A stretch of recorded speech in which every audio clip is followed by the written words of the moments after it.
What up? Peace to all you land lovers, homies and homettes, defenders of the peace, righteous ones, and those seeking God's hand. It is I, your MC. Now, what up, though? So, Bill Gates is pretty happy about the second coronavirus that is starting to hit the nation, and it's already closing down. Everything. It's hit my city, and they have closed down all the bars. They closed down the restaurants. Walmart is still open. Heck, the zoo is probably still open. But all clubs and bars and things along that nature are getting axed. And it's looking pretty grim. Now, we saw when Bill was speaking, him and his wife, when he had mentioned, you know, the coronavirus, he kind of smiled. Him and her smiled like, this evil smile. And look, I don't think they're hiding the fact that they're about to do something or they have done something that's pretty heinous. We know that, they're off in Africa, the World Health Organization, CDC. I wanted to work for them too. I really did. I thought I was going to work for the CDC. After I got my degree, I started applying for the CDC right away. But things are not going to work out that way. If anything, I'll be a contractor. But I wanted to actually work for the CDC. And I did want a contract, but I wanted to contract all over the world for the CDC. Healthcare is a big thing to me. But I don't think that's going to happen. So the second wave is about to hit us, and it's going to be terrifying. The whole shortage of foods and all that is going to pop up again. Uh, so actually, this week I'm going to go stock up on some more food, and I have four refrigerators, but I only have two of them in the house. So I'm not gonna fill them up because you got to be careful because mold will get all in your refrigerator and eat everything. So you got to be careful about what you put in your fridge, thinking it's going to be okay. This is why a lot of people have been asking me to, little deep freezers so they can just freeze thing and let that be. I'm still thinking about getting a generator.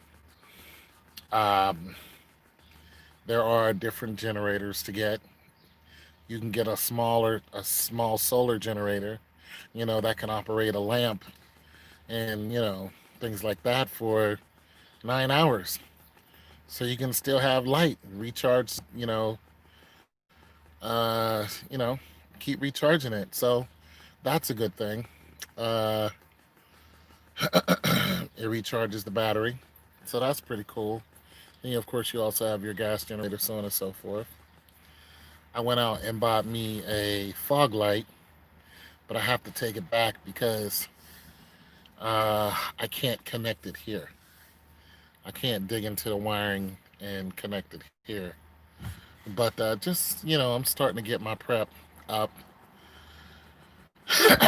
and looking at what money I need to spend on what. So, anyways, so we know that they're in Africa. We know that they're in South Africa, and I think this is what he was smiling about. I told you guys before, I think there's going to be a disease that comes out of South Africa it's going to be something like the coronavirus, but I think it's going to have a much higher death rate, and I think it's going to have a much higher infection rate. We have already seen reports of people who have had the coronavirus getting the coronavirus again.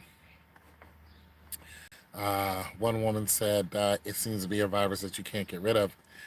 And it just led me to think, what virus is there that you can get rid of? You know what I mean? I thought you couldn't get rid of a virus. I thought you can only get rid of the symptoms. I'm not a doctor, so somebody can correct me on that. But so the second wave is hitting as we're speaking, and the shortage scare hasn't popped off yet, but the lockdown has definitely popped off. California, Florida, you know, and this is where people are going to get a lot more aggressive. We seen the last we seen the last time this happened when you told people they couldn't gather in large groups. We saw what happened. We're seeing a lot of people. Okay, so today I went to Micro Center. I go up there maybe once every 2 years or something when I'm looking for electronics. You know, I spend a couple hundred to a couple thousand up there. Depends on what I'm looking for. But I go there because those guys know their stuff when it comes to electronics. So I'm looking for a camera so I can, can back at the camera that I was looking at. But nonetheless, so when I went there, uh, there was a guy standing outside, and I pulled up and I said, "Do I have to wear a mask when I'm in?"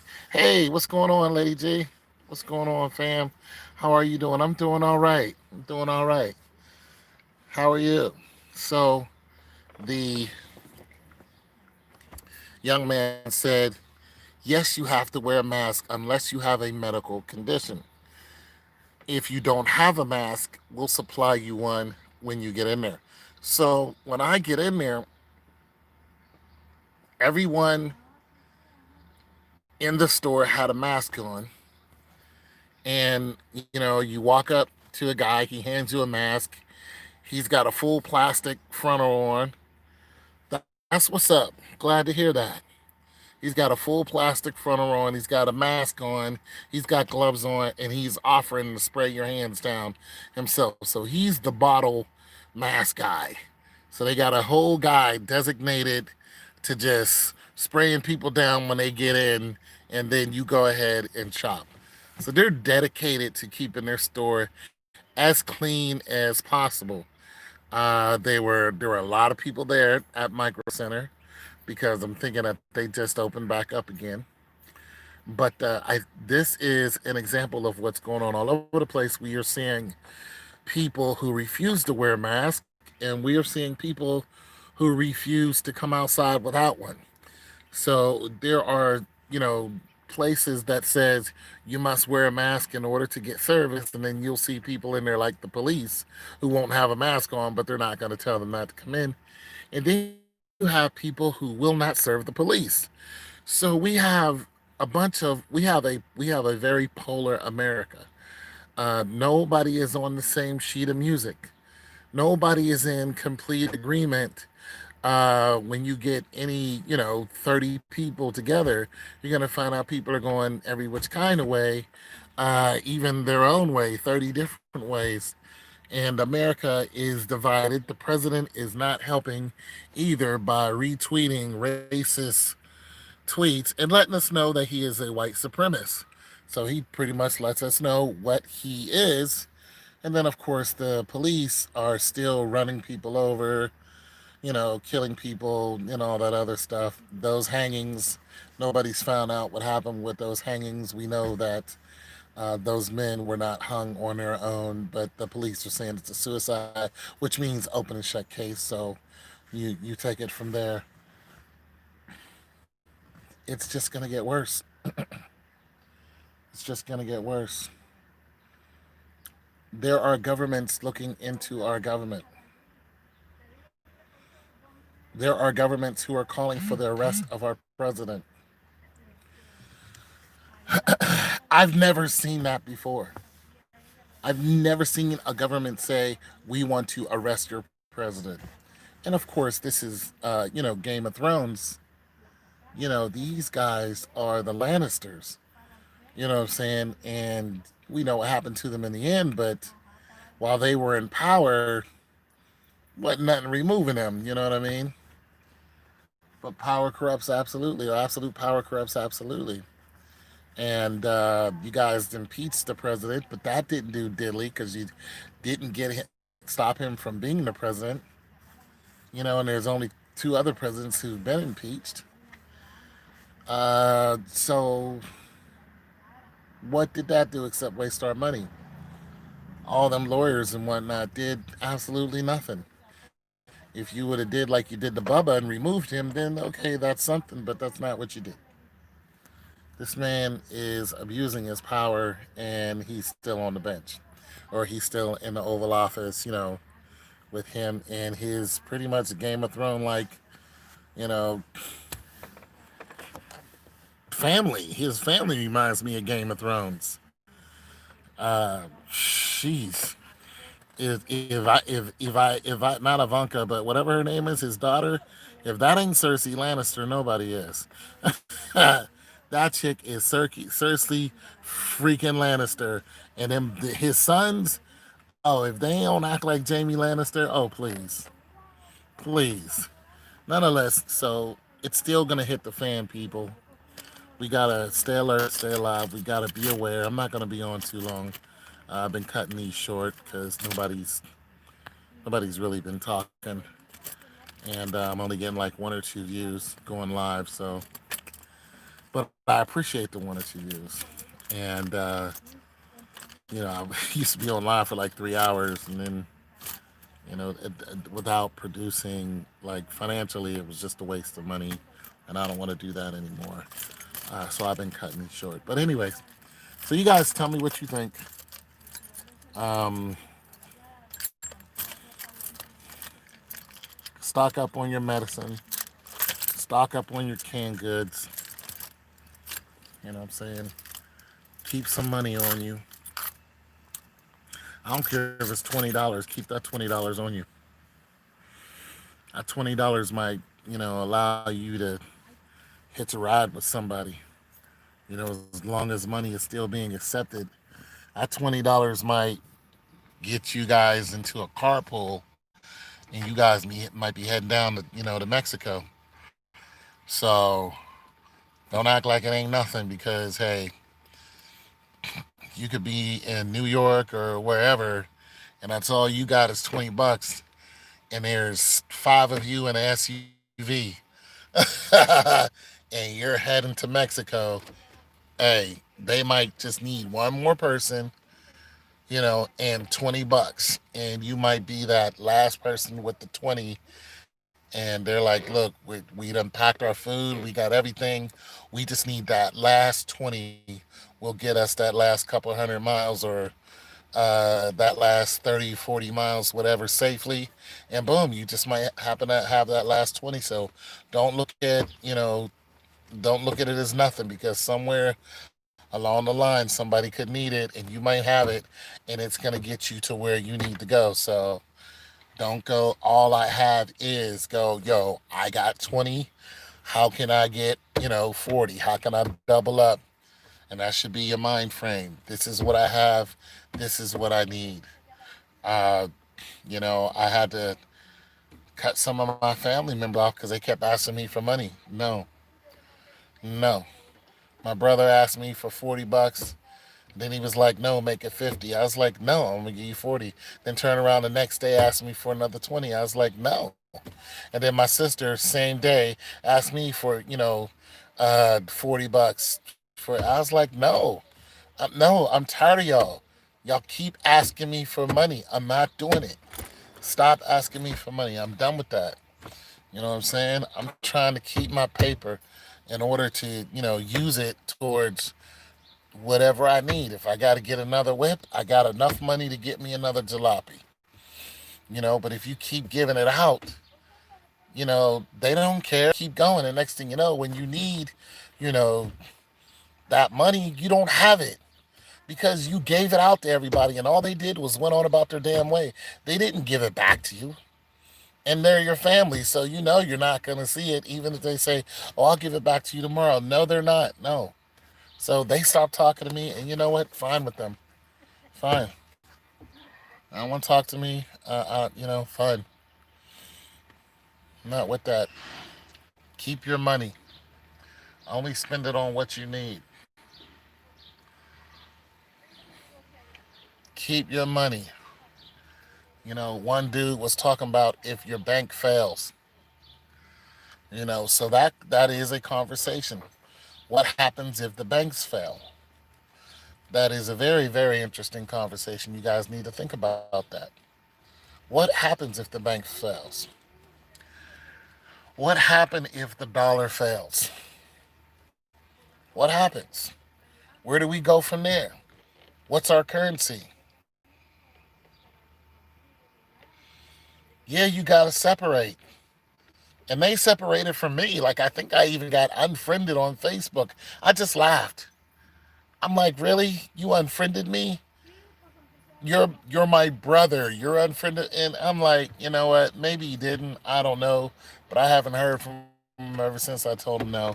And, I'm not doing it. I'm not. You know what I'm saying? If you're not going to help me make money, then I'm not going to keep giving it to you. I'm just not. Help me make it. You help me make money, I don't mind letting you borrow money if you're helping me make it. You know what I'm saying? But if you're not helping me make it, then you're not going to keep asking me for money and I'm going to keep giving it to you. The answer is no. And that's just that. Or if I hear from you once every now and then, no, you can't call me and ask me for nothing. You know? No, I'm not doing it. I'm good. I'm not doing it. So you have to separate from your own family sometime, and because they'll squeeze you, and it hurts. But hey, you see what it is. You know what I mean? I had to, one of my family members, man, I hooked her up. And then she called me right after I'd hooked her up with thousands of dollars worth of stuff and asked me to pay her rent. And I paid it and I said, but I need the majority of that money back. It took me a whole year to get it back when I should have had it back the next month. A whole year. What up, man? What up, Kenfolk? What up, Polo? It took me a whole year to get that money back. I was finished after that. I'm like, nah, we can't. I hooked your house up, paid your rent, made sure you was good, and you took a whole year to give me my jack. You know you can't. You ain't got nothing to say to me.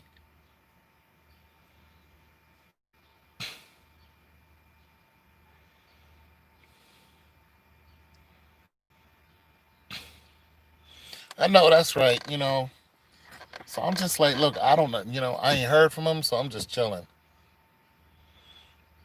Yeah. So if that's the case, then that's the case. But if it's not, it's not. But I'm just chilling, man. I'm trying to get my paper. My sales are slowed down a little bit. A little bit. You know what I'm saying? But I think they're going to pick back up. Believe it or not, coronavirus financially is good for me because of what I do. Coronavirus has put, yeah, say what's up to each other. Coronavirus has put money in my pocket. Um, it's weird because with everybody stocking up for food, where are you going to put that food at? The answer, a refrigerator. Who sells refrigerators? This guy. I do. I buy and sell refrigerators. I fix them up, clean them up. You know what I'm saying? And I used to deliver them, but I'm older now. I'm tired, so I tell these people to come pick them up, and they will. They'll come pick them up. So, but I only do it like maybe once a week or something like that. I might be able to get one of them off. And that's fine with me. I don't have a big warehouse or nothing. I don't really want one. But it's just a little something on the side, because I told you guys in my Why I Left Atlanta video, which some of you, that's how some of you know me, because of Why I Left Atlanta, I told you guys, get yourself a hustle. Uh, you know, 3 or 4 of them. Yeah, that's what's up. I'm glad you had a wonderful day. Get yourself a hustle, a side hustle. Uh, doing that, little refrigerator thing. People ask me to do extra stuff for them. They still asking me to do stuff for them. But sometimes they don't want to pay me what I asked. This guy wanted me to come out to his house. He lives 20 miles from me. He wanted me to drive my truck out to his house and move his washer and dryer from his garage into his house. And I was like, $40, I'll do it. He was like 30. I was like, what? I'm like, look, just do it yourself. Go rent a dolly from U-Haul and do it yourself. But he's not. He won't even call your friends to help you do it. But you don't want to pay me $40 to drive 20 miles one way and to move a washer and dryer. You want me to move this washer and dryer by myself, and I don't get it. Looking like one of your family members, fam. I don't get it. $40. I was like, I'll do it. $40. I'll come out to your house in the suburbs and move your washer and dryer and set them up. That's what he wanted. He wanted me to set up the hoses and all that. All that. He didn't want to pay me $40. I told him, I said, listen, I told him before, I said, listen, I don't need your money. He said, everybody needs money. I said, I need money, but I don't need yours. Like, I'm not broke. I'm not, I am not broke. Like, you know what I'm saying? But nonetheless, what I'm saying is, get yourself a couple hustles to keep some money coming in to your pocket. Save your money. Don't go spend it on, goofy shoes and all that other stuff. Get yourself some waterproof boots, some steel toes if you don't have any. You can get some good ones for about 150. You know what I'm saying? Don't go spend on some goofy Timberlands. Get yourself some waterproof. Go and get the locks. Ah, man, I don't even know. I'm just doing whatever right now. And I'll be looking at getting a rucksack soon. A little sleeping, little joint so I can sleep outside. And another thing I've been looking at real strong is a mobile home. Yeah.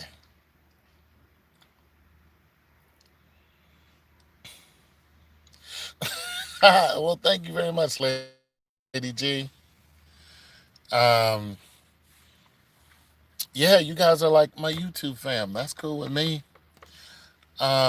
So I've been looking at mobile homes. I've been not trailer homes, not like, what I'm saying, ones that are already set down. You can move them every now and then. Even though I did look at those, I saw one for 5 grand. This guy was selling 2 of them for 5 grand, so they were real beat up. But nonetheless, if you got yourself a good 3 or 4 grand to throw into them, you could fix them up, probably resell them. Maybe 6, 7 grand out of them each. So that might be a come up, but that's a lot of work for what, 4 grand? Nah, for that much hustle, it would have to be, a 20 grand. You know what I'm saying? You'd have to come out on top 20 grand. So if you sold them each for 15 or something like that, then yeah. But other than that, nonetheless, basically, keep your hustle game going on. I've been looking at other ways to get into money. Um,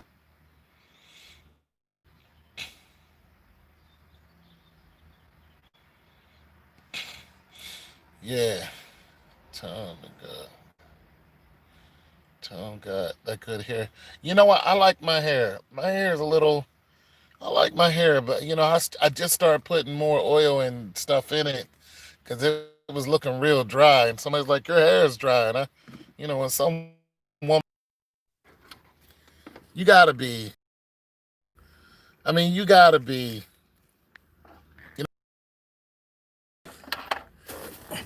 You can't just be 100% negligent to your own self. You gotta look like something. You get up. I'm not jumping into bed with nobody. I ain't got nobody to impress. Well, the thing is somebody's always watching you. You feel me?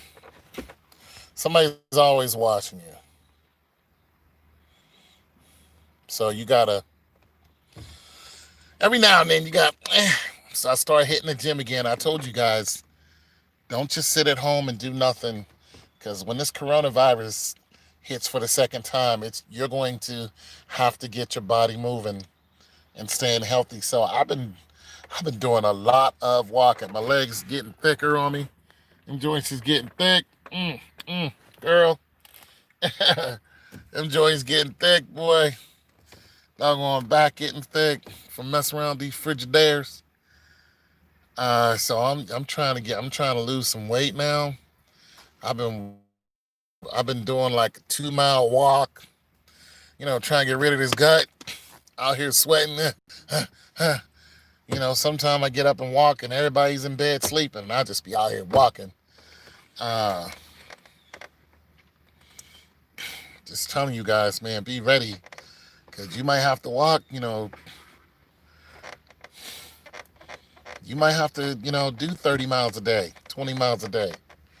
And if none of you have ever been on a 20-mile march, it is nothing to play with. You just don't want to up jump and then have to walk 20 miles to get to where you're going.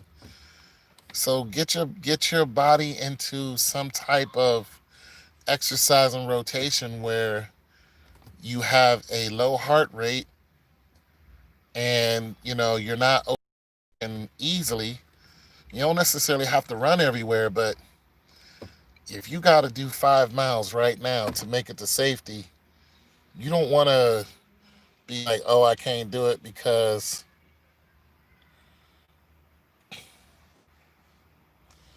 you know what I'm saying. You don't want to be like that. And my body be hurting, and what I'm saying. So I got to slow down. My knees, my back. You know what I'm saying. I had a hernia operation this year. That still hurts because of that mesh that they put in you. So all that stuff, yeah. But you still got to do something, you guys. Like I said, I'm 52. So if I can stay active, you guys can stay active. You young folks out there, you young fat people, and not fat because of a medical condition, you need to get it together. Because the young people, listen, your family's going to need you to get right. They're gonna need you. Your mama, your papa, they can't move like they used to. They're gonna need you to be right in your mind and right in your body.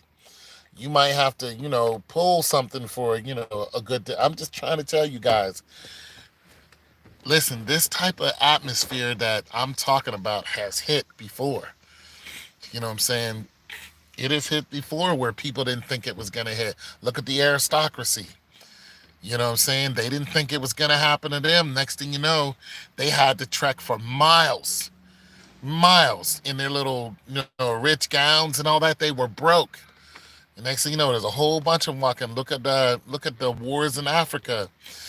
Look at the wars that are going on right now. You have, people moving from village to village, and all the adults are dead because of civil war, and the children have to walk miles to the next village, and they're getting eaten by hyenas. If you think it didn't happen, it did. It happened in Rwanda, and the kids were getting eaten by hyenas. Like, there are some devastating situations that happened in '98. Okay, there are some situations where you just don't know when you're going to need the maximum ability of your body. And you don't need to be a superhero, but you do need to get that blood pumping every now and then, just in case you need it.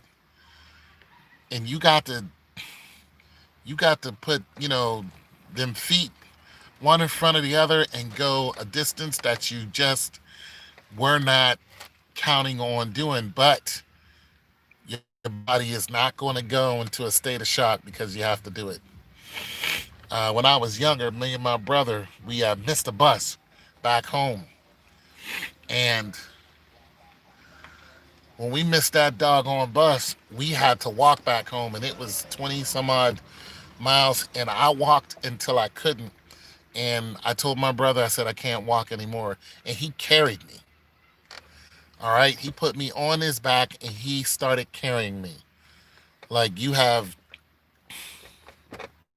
like, I'll never forget that. I'll never, ever, ever forget that. That dude he carried me until he couldn't anymore. And then I was able to walk again. My legs gave out. So it is a thing. Okay. Of course, I was, 14. I think I was 14 at the time. But it is a thing. You know what I'm saying? It is a thing. And that kind of thing, it sticks with you, And a lady saw me walking today, and she saw me walking last night too. And she said, "You love to walk, don't you?" I said, "It's an old military habit." Like, I'm just saying, you guys, keep your health in mind. Don't depend on nobody else like you should be dependent on yourself. I don't care how many family people love to talk about how many family members they got. They do. They love to say, "Well, I got this and I got so many friends and I got." No, you don't. No, you don't. I got cousins, brothers. No, no, you don't. You got you. That's what you got. Now, that's a single minded way of going about things. But unless you practice that and get that in your head, that when it all boils down to it, these people can either be gone or they can turn on you, or, in today's world, they could be dead. They could all be sick. You have to separate yourself from them or you're going to get sick. This is the day that we're living in.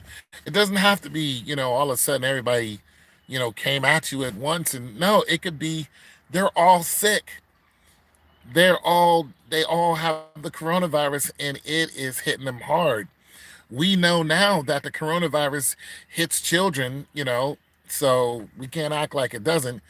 Now, it doesn't spread as rapidly among children as they thought it did. That's why they're asking the schools to open back up. That's not going to happen. But we know that the coronavirus does affect children. We do know that. So let's just be aware, man. Let's just be aware of our surroundings. You know, and I hate to be the voice of gloom and doom, but I'm trying to get you guys mentally and physically ready for anything. Anything, man. I'm trying to get you guys ready for the gas to be turned off.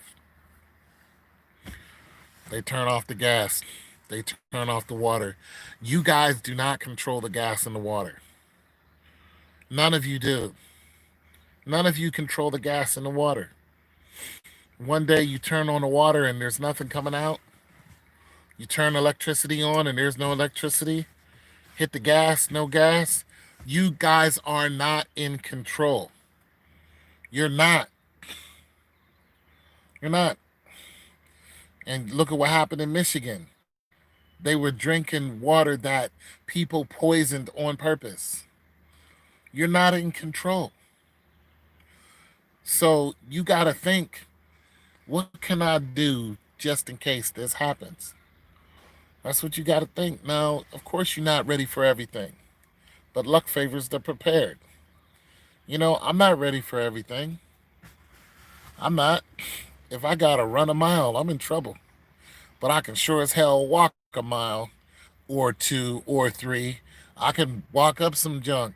I can walk a couple miles, Not a problem. Take my time, walk a couple more, take my time, maybe cover about 10 miles, and it'll take me a minute. I ain't the spring chicken I used to be, but I can do it. You know what I'm saying? I just got to rest that knee, stretch, do a little back stretch. Okay. How many miles I got left? 5 miles. Let's go. Trek it on, then rest it up at the 5 mile mark. Hit the protein, you know what I'm saying? Get a little drink, a little sleep or whatever. Boom. Get to trekking it again about 3 hours later. Try to cover 20 miles a day. I can do that. I know that I can do that. Now, will it hurt? Absolutely. But it wouldn't hurt as bad as if I just start walking, just start practicing this. It hurt a lot worse if I didn't do anything at all. But that's all I'm telling you guys. Don't look at today and go, because it's calm now, this is the way it's going to stay. We are getting warning signs all over the planet telling us that times are going to change for the worse very, very, very, very soon. A lot of y'all probably ain't got a flashlight. You got a flashlight? You got one of them rinky dink flashlights? You ain't got a flashlight. Because you just, so sure that the electricity ain't going to get cut off. Ain't got no flashlight. You know somebody who got a flashlight, ain't got flashlight the first. No, get a flashlight. Start there.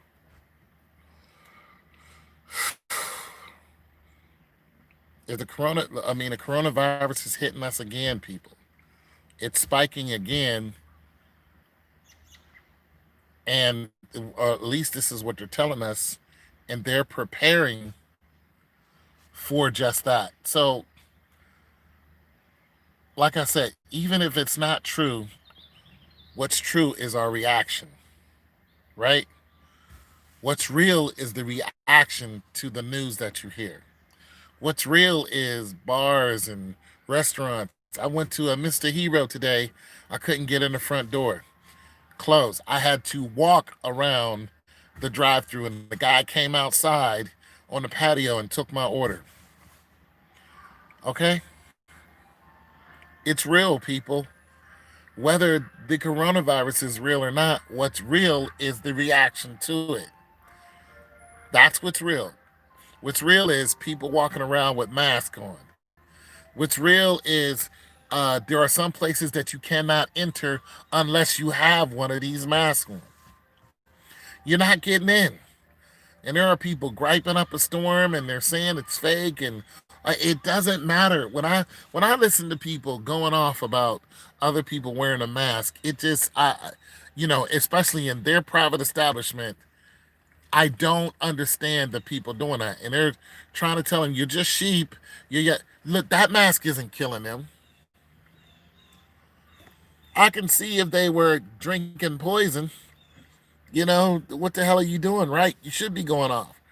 But they're just wearing a damn mask while they're at work.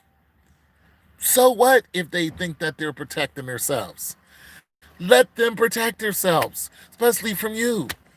That is not a crime. And you also have still have police who are arresting people, especially black men, for social distancing.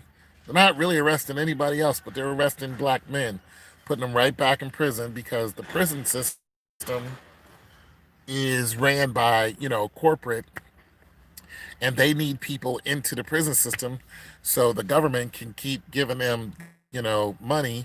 That's how it works. They have so many people in the prisons, and they go to the government and get these huge grants. But if there's nobody in the prison system, then they don't get this money. And I also think it's a matter of how many people are in the prison system, because we know that Halliburton is ran by Dick Cheney, right? Dick Cheney uh, uh, runs a huge, like a food network, like uh, uh, a distributor or something like this. So when we went to war, um, Dick Cheney was uh, um, he was getting millions of dollars off of this from the government, because he was supplying the soldiers with food. He was supplying also other materials too. So that's what Dick Cheney was doing, and so he was getting millions of. That's why it was such a big. It was a lie. It was a farce. Is what it was. But that's what they do. They get government funding off of in corporate funding off of the government from uh, these loopholes that they find, these tax breaks and these huge loopholes that they find, and they get a lot of this money tax free because the government deems it necessary to have these organizations. You have to feed the soldiers, so why are we going to tax the person who's supplying food to the soldiers? We know farmers, farmers were getting a lot of, they were getting a lot of help. They get a lot of tax breaks. They get money and whatnot.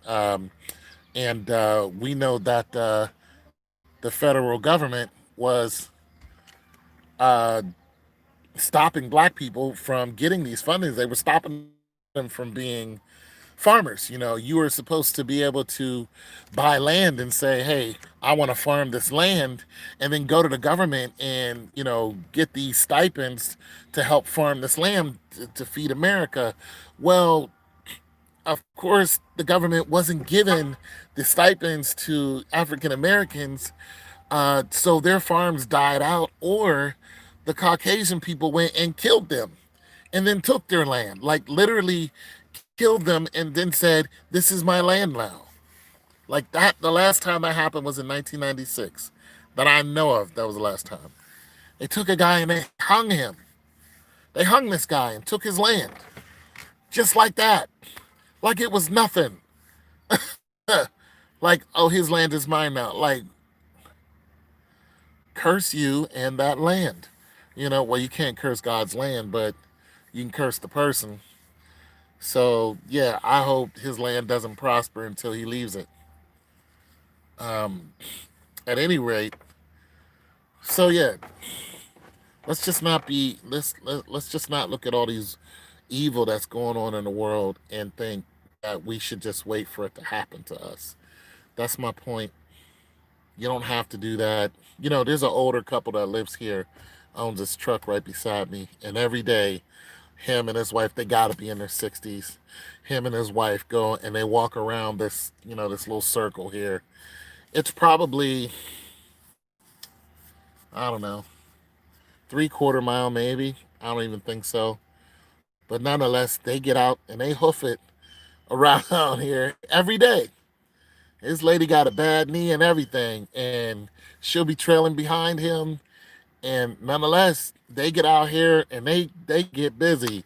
Their children and grandchildren live right down the street here, and it just does my heart some good to see them doing that every day and getting that exercise, because it's keeping them, you know, it's keeping that blood flowing. And I've even heard some reports, on like some medical channels talking about, men, especially African American men, where they're having pains in their legs and their backs, and then they're just, laying down.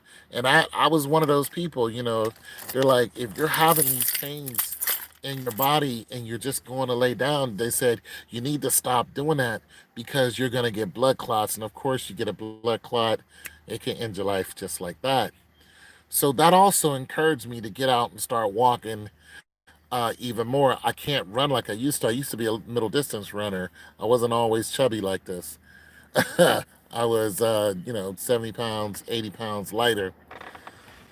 So, but nonetheless, they were saying that, especially for African American men, of course, that applies to any race and any sex, but they were pointing out us in particular. So you have a lot of aches and pains, usually from arduous work, working in factories, but we know women work in these factories too. So I say for anyone, don't just, have these pains, especially when you get up in your age like I am. and then just going and laying down because that's what I was doing. But then I started laying down, then I started stretching while I was laying down. And that's another thing I do every day. I stretch my back. Um, I stretch my legs because my knees were giving me some issues. And it's just because I wasn't stretching. So you guys need to stretch. Even if you think you don't, you're not going to be an IG model.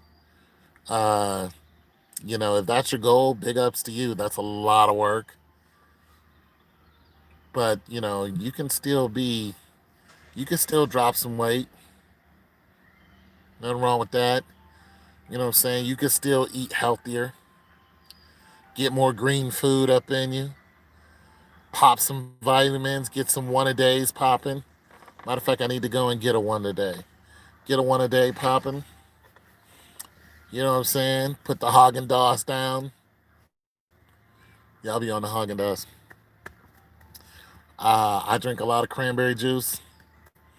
That's my steez right there.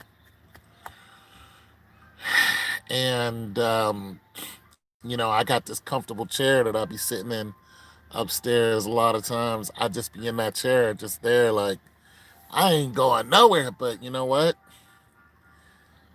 Sometimes that guilt to hit me, and I know when I stand up, these knees are gonna scream at me. But I get up, I start walking around the house. I start looking for things to do in the house. Of course, if I was 10 years younger, my house would probably be a lot tighter than what it is. But I slowed down on the refrigerator game because that's costing me a lot of energy, which is, giving me energy to do more cleaning, to do more walking. I'm not always in pain now. But I still like my refrigerators, man, because I get a workout out of moving them joints. You know what I'm saying? One guy who helps me out. That's another thing that I do. I hire a guy to help me out now. I could move them on my own, but it's just safer if I didn't. When it comes to going and picking them up, so I hire him. I pay him $20. He's like, "Let's go." You know, he helps me get them out of the house and into the truck, unload them. You know, so it's a good deal for 20. I used to pay him 10. He never complained. He's like, "Okay, I'll make $10," but now I'm like, you know what? I'm gonna give you 20. You know what I'm saying? Because I'm leaning on him more. And there are certain fridges I won't even mess with. The big double doors with the bottom freezers. I don't even mess with those because they're too heavy. And yes, I can move them. I can do all that stuff, but it's too costly on my own. And my back is not. My back is done with that. So I'm just saying, there's some stuff that you might want to cut out, even though you can still do it. But if it's costing you in pain, pain is a teacher.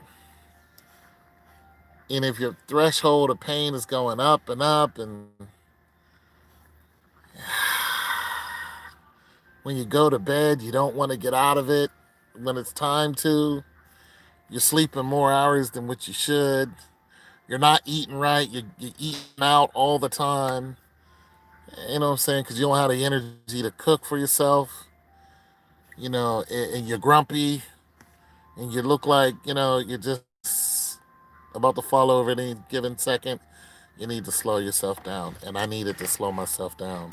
And that's what I did in order so I can apply more energy into being healthy. You know what I'm saying? Um,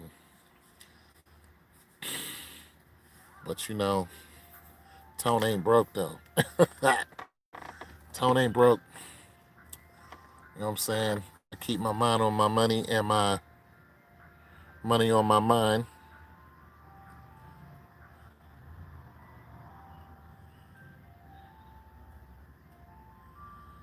Black Wall Street, damn right. Age don't mean anything. Shoot, man. Oh, you got a battery operated lantern. Yeah, that's what's up. You have some good flashlight and batteries. That's what's up. Oh, trust me, I've been taking heed. You've been listening up. I think you're one of my longest listeners, Lady T. I think whenever you log in, you listen the longest out of most people.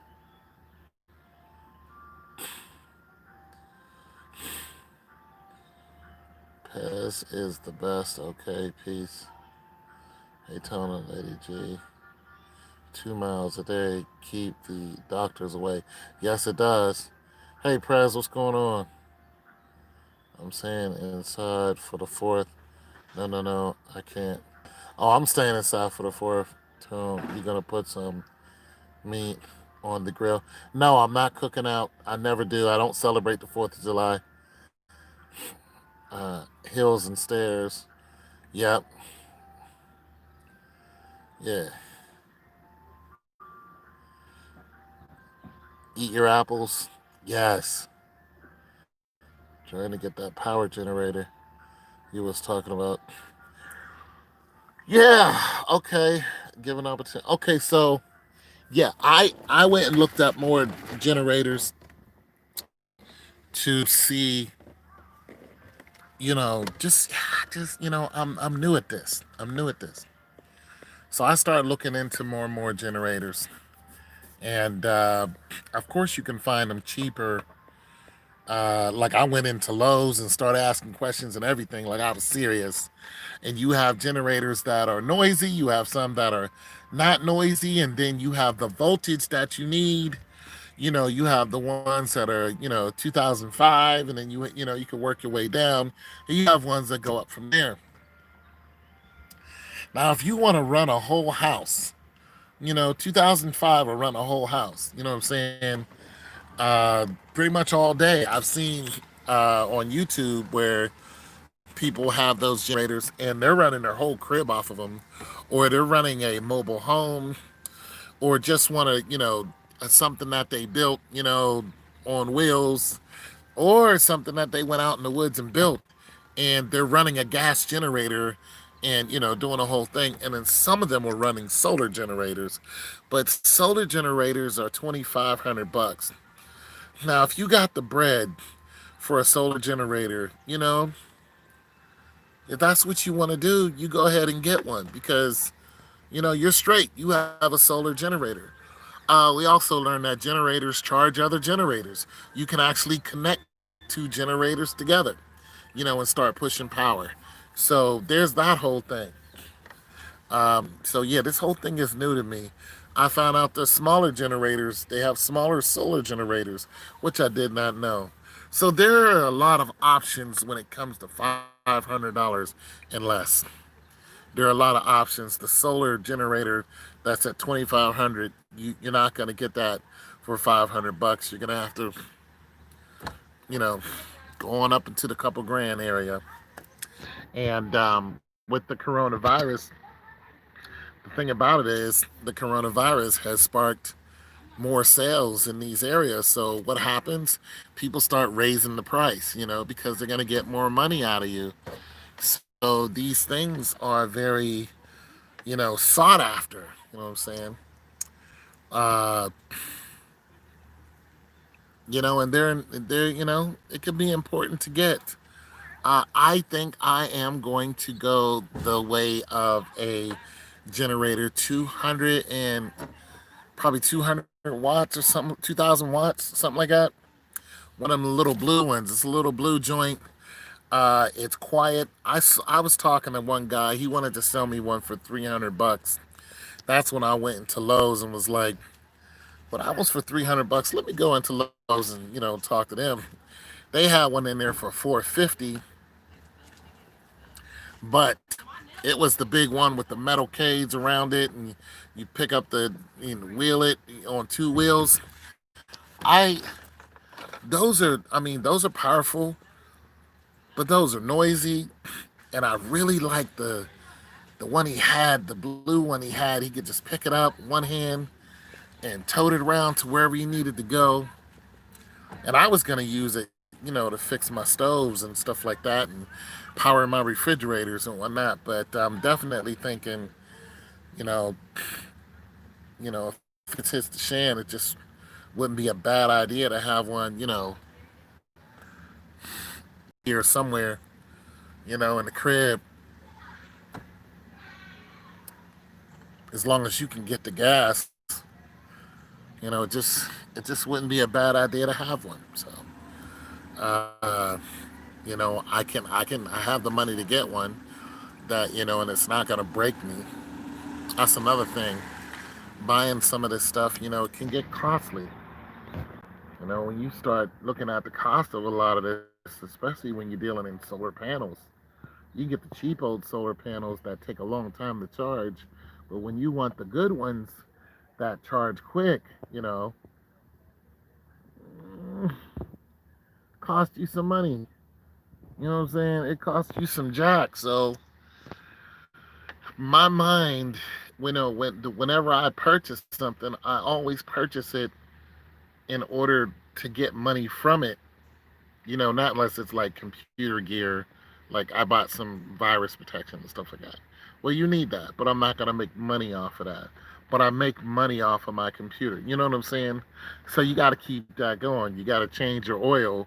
You're not making money off of changing oil, but you're making money off of your vehicle. You know, so that type of thing. But that's what I'm saying. When you're investing in yourself, everything you buy should have some type of return. Uh, it should boil down to a financial return where you're going to make more money because you bought this. If you're not doing that, then you're wasting your money. If you're buying a pair of Jordans for 200 bucks, those Jordans aren't making you any money. Not unless you needed them. That was loud. Not unless you needed them for a show and you had to have on Jordans and they were paying you for that show. You know what I'm saying? If you about to make 5 grand and you needed to look right, you spend that $200 on them Jordans. I'm with you all day. Get them Jordans. Look right. Look fresh when you get up on stage. Because if you look fresh and you doing your thing and you feel good and your thing is right, they're gonna pay you to do more shows. So you looking fresh, those Jordans just made you money. So that makes complete sense to me.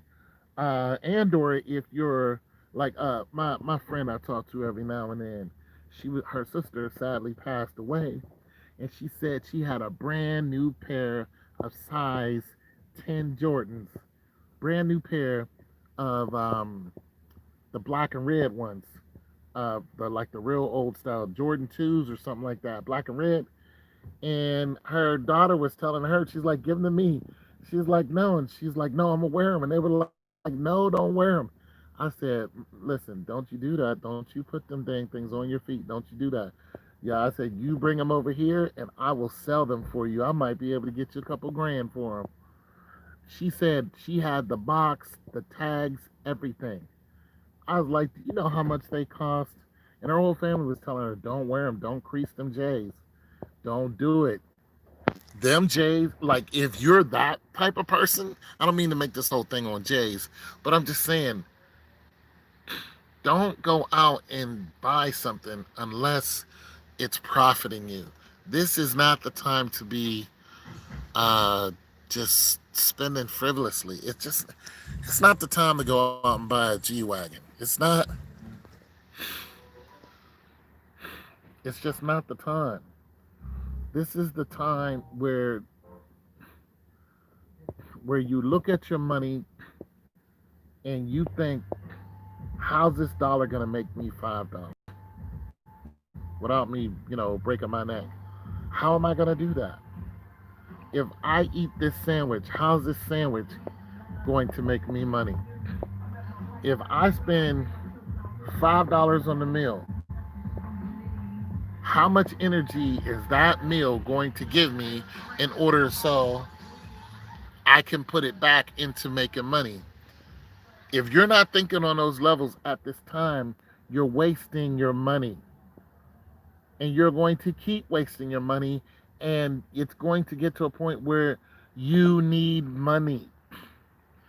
Like you're like your basic bills may be covered, but I remember I was working, regular job, and I could cover my basic bills, but I couldn't cover anything that happened to my car. If I got a flat tire, I was hitting them out. I would just have a flat tire. I was looking around my house for pennies just to buy a bottle of water. For real. You know what I'm saying? And when I start working on my own, when I start getting out there, I started doing marketing and promotions right off of Craigslist. I just start hustling on Craigslist. I would answer ads that people like a handyman would need a handyman. I'd be like, yo, I'll be there. What are you doing? Be like, I'll pay you $40 just to hand me my tools or to move stuff. I'd be like, let's go. Work with him for about 3-4 hours, get $40. You know what I'm saying? Let's go. And then I start doing marketing and promotions. I would travel, all over the U.S. And, well, I didn't hit the West Coast, but I would travel all over. Next thing you know, people were calling me and saying, hey, we need you to do this. We need you to do that. Because they saw my resume and saw that I was everywhere. I was sleeping in my truck. I would say it was 2 hours away, 2 or 3 hours away. I would drive that 2-3 hours, pull up at a Walmart, sleep right at Walmart, be out. Or I would sleep at, sometimes Walmart is a little too, because the trucks, they run all night. So unless you have earplugs, you're going to be tired. So what I did was I went to a hotel, but I didn't check into the hotel. I just went to the hotel parking lot and I slept in the parking lot in my truck and used the free Wi-Fi and was looking for other jobs online. So, I was getting my hustle on and I started making money, but those jobs were more seasonal. But I was just hustling. I wanted to give myself a raise. I was doing $500 a week. I said, I wonder if I can do six. Then I did six, then the next week seven, and I got all the way up to like $1,200. And then they changed the taxes from the 1099 to W-2. So once they changed that, you couldn't work 16-hour days anymore. You could only work 8-hour days. So, that changed everything for the marketing and promotion world. And eventually I got out of it, um, and was working up at Honda as a temp until I got into a car accident. And that pretty much landed me where I'm at now. So I'm just saying, just get your hustle on right now. Count your money. I call the bank every day, sometimes twice a day. I call the bank because I want to know. I count my pennies. I got a whole jar of pennies. I will open that up and in about maybe once a month, I'll count to see my pennies, quarters, nickels, and dimes. And I will count it because I want to know how much money I have. You know what I'm saying? I want to know. And that's how you should be. If you go out and spend $200, that $200 should make you $400 or $500. And that's it. If you're going out and spending $200 and you're not getting nothing from it, you're going to be broke. You're going to be good and broke. And you're going to be asking people for hits. And eventually they're going to get tired of you.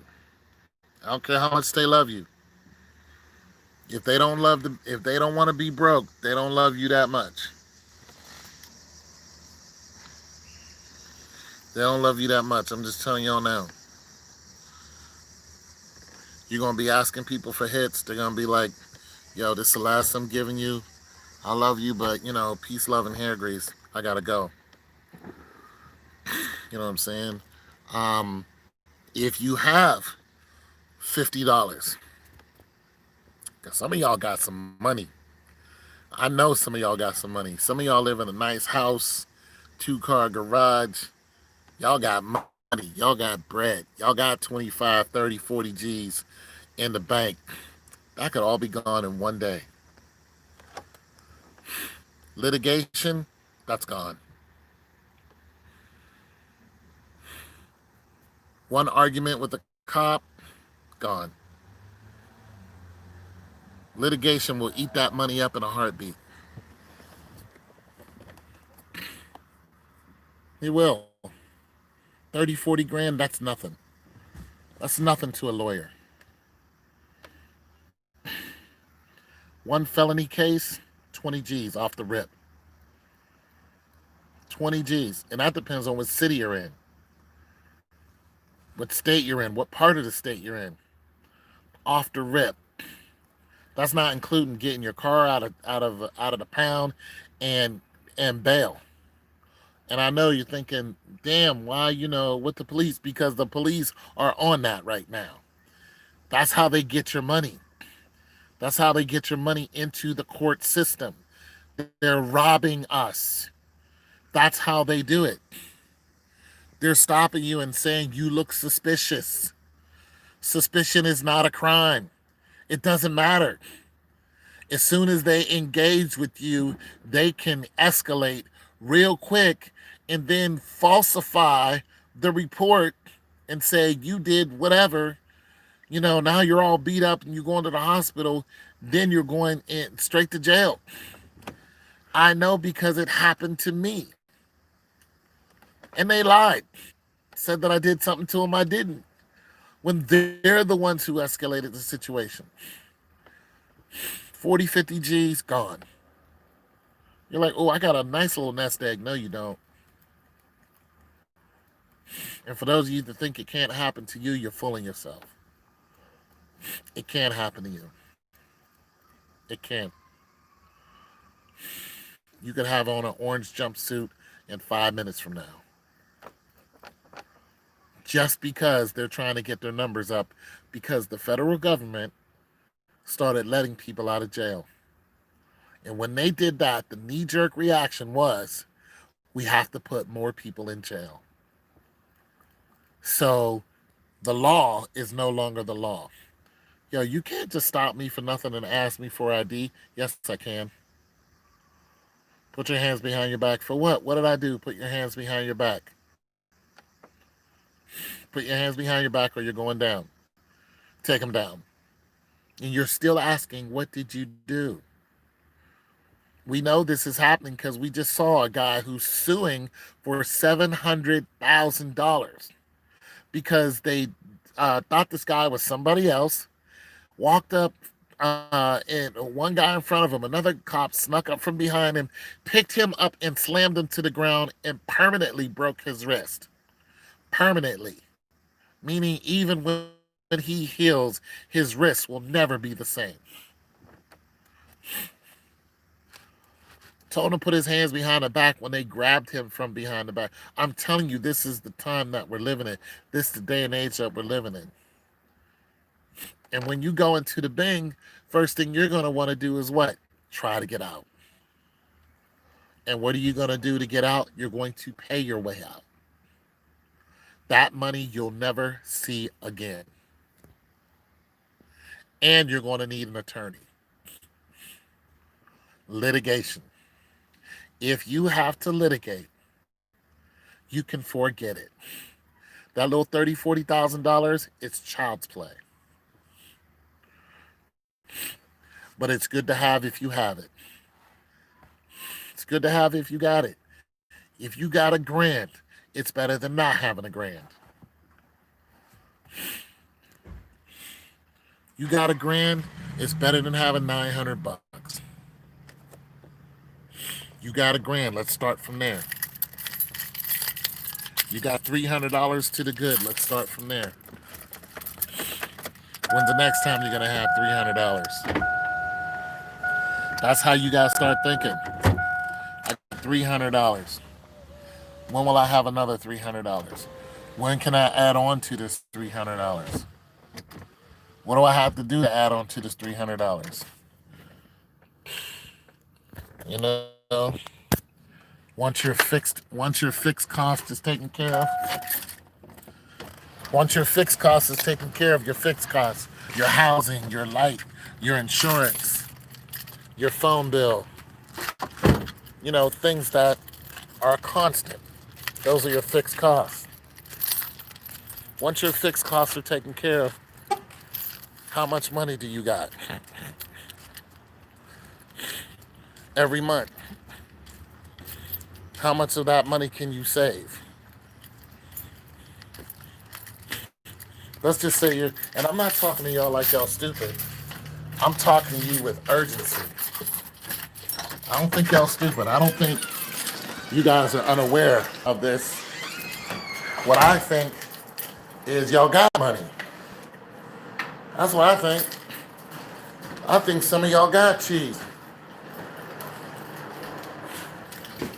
I think some of y'all got a good amount of money.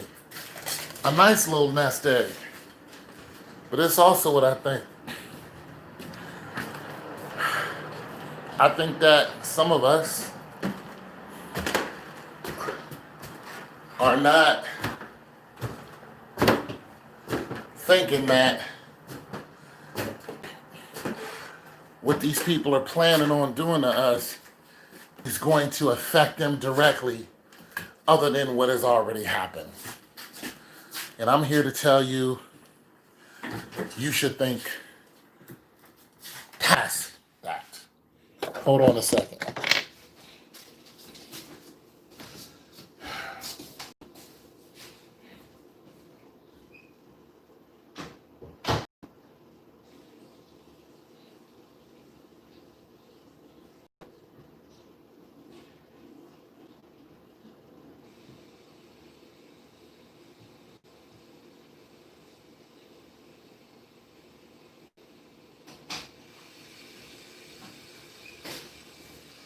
You should think beyond that. You should think beyond that. You should think, okay, what did we learn? We learned that Antifa, whatever that stands for, and the rest of the marauding younger upstarts who want to see things go awry, we know that some of them are working for the government. We know that it would take nothing for them to burn down a place. So this tells us what? If they're going to burn down a Wendy's, they're going to burn down a Walmart, they're going to burn down Target, they're going to burn down, a bunch of other supply chain stores that are all in your area, then guess what they're doing? They're crippling you. They're crippling you.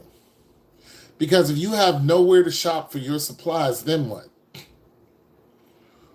This is why you had a bunch of people in the Black Lives Matter group antagonizing the police. And then you had the police antagonizing them because they're just like, yeah, go ahead and destroy all your stuff. Because the more stuff that you destroy, and then you had a lot of these organizations saying, we're not going to rebuild those.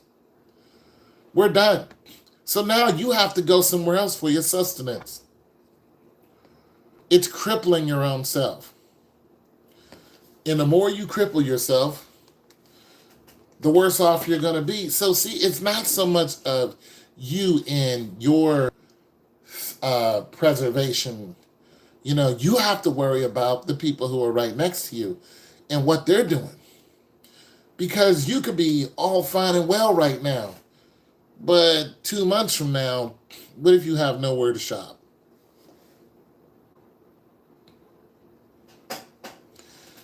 Yeah, what if you have nowhere to shop? Because that's what's happening. So you got people coming out and stopping the looters. John Jones was doing that. Get away from here. Stop this. Stop looting here. And then, because it's a case of emergency. If people come and loot in your area and tear these stores down and there's no more supply chains, now you have to go even further just to get food for you and yours. That's a real problem.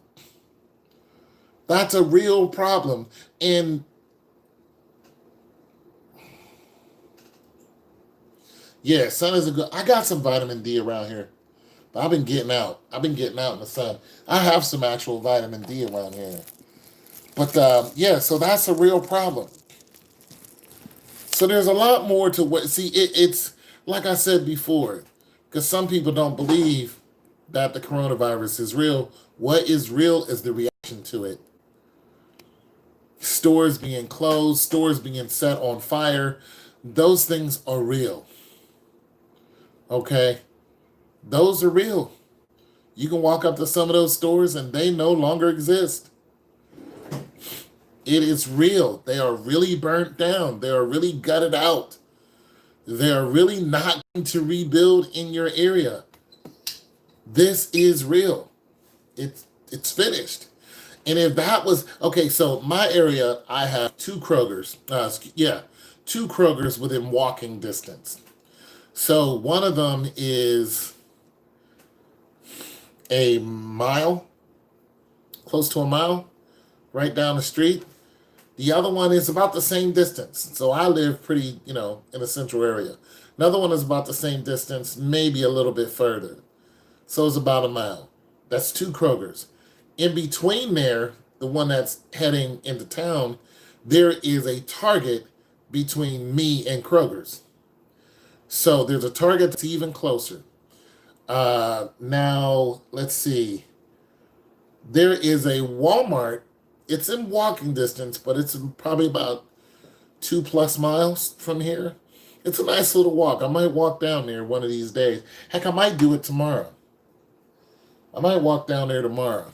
You know what I'm saying? Just to get my walk on. So it's a nice little walk, but it's a major Walmart because of the area that it's sit in, the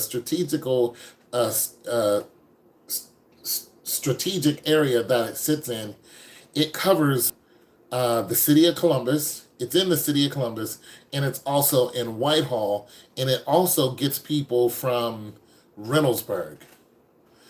So the next Walmart is 5 miles north. That's the next one. It sits up on Morris Road. It's 5 miles north. The Walmart heading, there is no other Walmart heading in between here and downtown. Downtown is 5 miles from here. So there's no other Walmart from in between here and downtown, but there is another Walmart out on 256, but that's like another 5-10 miles going the opposite direction. So you see how important that one Walmart is. That one, and that's not a super Walmart. But do you see how important it is? Do you see how many people it feeds? Because it's covering 3 different townships, if I can say that right, or 3 different city codes, or however you want to put it. But it's covering that many people. It's supplying sustenance to that many people. And we're not talking about poor people. We're talking about middle class to poor to rich people. Because right down the street are $1 million homes. And I mean right down the street, on the same street. There are people who live in $1 million homes. And I drive past there almost, 3 times a week. And they are $1 million homes, big time. So you can see them, they're just beautiful. Those people shop at the same Kroger's I do. All right. They also shop at the same Walmart. So if that Walmart was taken out, boom, you set that on fire. Boom, that Walmart's done. Then you took out the next 2 closest within a 2-mile radius. Listen, this is just within 1, 2, this is in a 3-mile radius. It's all in walking distance. There's one Walmart, 2 Krogers, 1 Target. Those are all major if they did the same thing in Minnesota that they did here and knocked off 1, 2, 3, just those 4 stores, you would cripple Reynoldsburg, Whitehall, the east side of Columbus,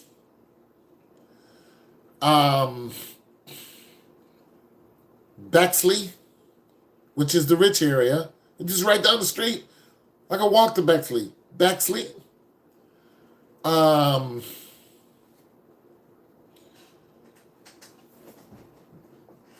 you start working your way north.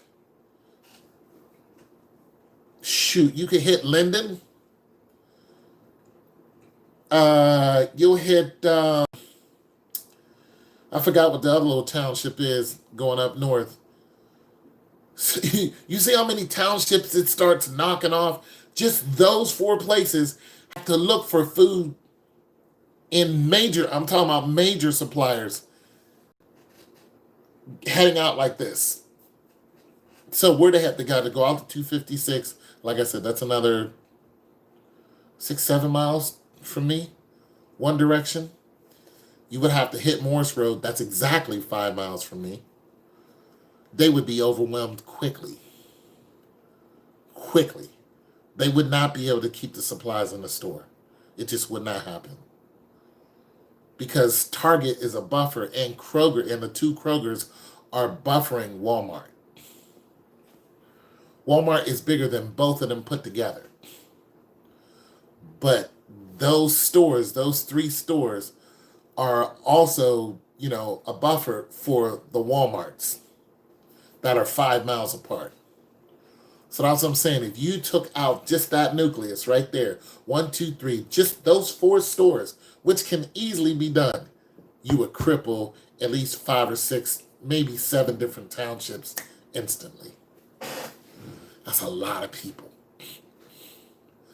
That's a lot of people who can't catch the bus to, you can get on one bus and get to somewhere.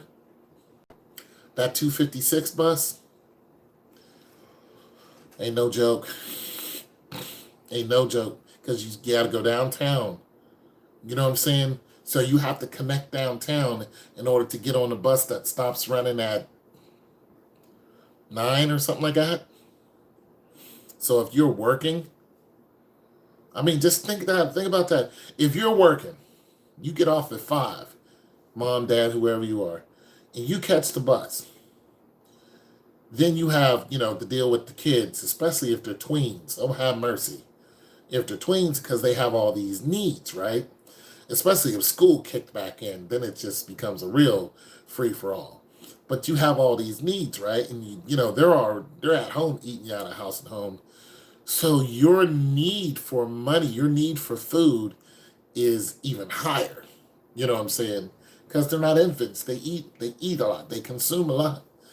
So you would have to look at your time span. This is how of a microcosm it becomes.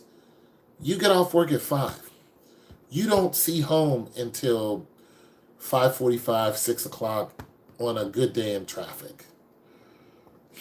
You get home, that starts your home chores before you hit your evening ablution. So dinners, all that other stuff to get organized, homework with the kids, all that other stuff, that's still working. You got that until 9, but you got that going on, and you still might have to go out to 256 just to get food now. You can't go right down the street to the Kroger's and get food. You got to go to 256 and compete with everybody else running up into 256. 256 is an area where there are major food chains. So you got to compete with them, the people in Blacklick, Reynoldsburg, Pataskala. There's matter of fact, there's another Kroger's in Pataskala. You do not want to have to go way out to Pataskala just to get the Kroger's. But that's where the next one is. This is how it hurts to see these looters and these rioters burn these stores down. This is why it hurts so much, because the people have nothing to do with it. Those people, when you start looking at their everyday life, because people are like, well, those people had jobs that are in there, that too. But when you start looking at the area, see, these areas are not set up These Walmarts are not by happenstance. There is a science to them in order to keep these Walmarts ticking, in order to keep Kroger's ticking, in order to keep them competing with each other. And you guys know this.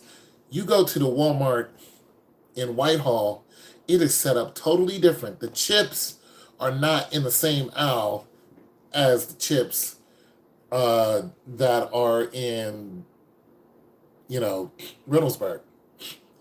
It's not. Just a mile and a half away, you can't find the same food. You can't. Because the Jewish people shop at the one in Bexley, which is Bexley Whitehall. So when you go in there, you'll find a whole section just for Jewish people and the food that they eat. I kid you not. You head out in the other direction, just a mile and a half to the next Kroger's, you won't find any of that. There's no big setup for them. Oh, and there's another Kroger's that's set up. I forgot what this area is called, but there's another one set up across the bridge. But they're not far from each other, is the point. And they could all get hit. Boom, boom, boom, within the same day. Heck, within the same couple of hours. It just wouldn't take no effort at all. And it would just hurt so many people. So that's what I see when I see a bunch of people who have nothing to do with Black Lives Matter destroying places where people need to go and eat and get their sustenance. It just hurts to see that. I'm not with that whatsoever. Not at all. But the whole science to where these places are the placement of these stores and how important they are to feed the ever-growing masses of people, like it is a real science. Every bag of chips, every donut, milk, and all the other products that are in there, those are all strategically placed by the need of the people within a certain area, within a certain mile radius. You know what I'm saying? Because the one that's, slightly north of here, like it might be 3 miles, maybe, not even that. Shoot. You have the middle class that live there. Don't broke people live up there. You have the middle class that live there. There's a school not far from there. It's a very nice white area. I go in there just to look at how beautiful it is. It's just so beautiful. It's so much more beautiful than our stores out here. The food they got is just, oh my God. Hell, I might go up there tomorrow just to buy a bunch of food. I just love the way the food looks. So I'm just saying, we have to prepare for that. Count how many Krogers, how many Giant Eagles, Winn-Dixies are all in your area within 5 miles. Just this is some homework for you guys. If it just for the conversation, just to be aware, just count how many major food chains, and I'm talking about the big boys, how many of them are within 5 miles of your home. And then when you look at it on your map, look at how many townships, hell, how many area codes it covers. Because the area code that I'm in is not the same area code any of these Krogers are in. None of them are in my area code. Nope, I don't think they are. Maybe the Whitehall one, maybe, but I don't know. That might be Bexley. It's right on the edge of Bexley, so it might be considered Bexley. So when I look at 5 miles from my central location, I have 1, 2, 3, I have 4 Krogers. All of those Krogers were gone. And the Walmart was gone. Look, if all of those Krogers were gone and the Walmart was still there, that Walmart would be overwhelmed. Even with the Target there, because the Target doesn't carry a lot of food. It does carry food, but not as much as, these other chains. You see how easy it would be to disrupt your everyday? Just even a threat, just a bomb threat. Some knucklehead running in there and just saying they was going to do something. Just enough to scare the people and let them keep doing it and just shut the place down without a shot being fired. Let somebody act up bad enough and they'll start shutting these places down, and that will cause a whirlwind of problems. But if you live in these areas, guess what? It is a problem for you. It's your problem now. The people who who want chaos, they don't care. It's your problem now. What are you going to do? Where are you going to get your food from? And this is what I'm telling you to prepare for. If you got yourself an extra refrigerator, great. You got yourself a deep freezer, great.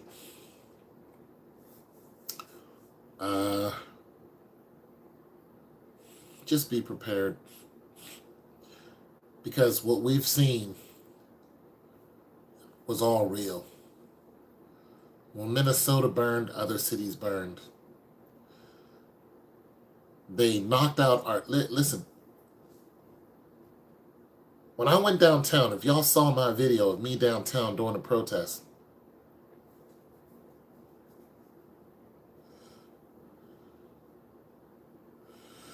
hold on, let me read that. Somebody had a question for me.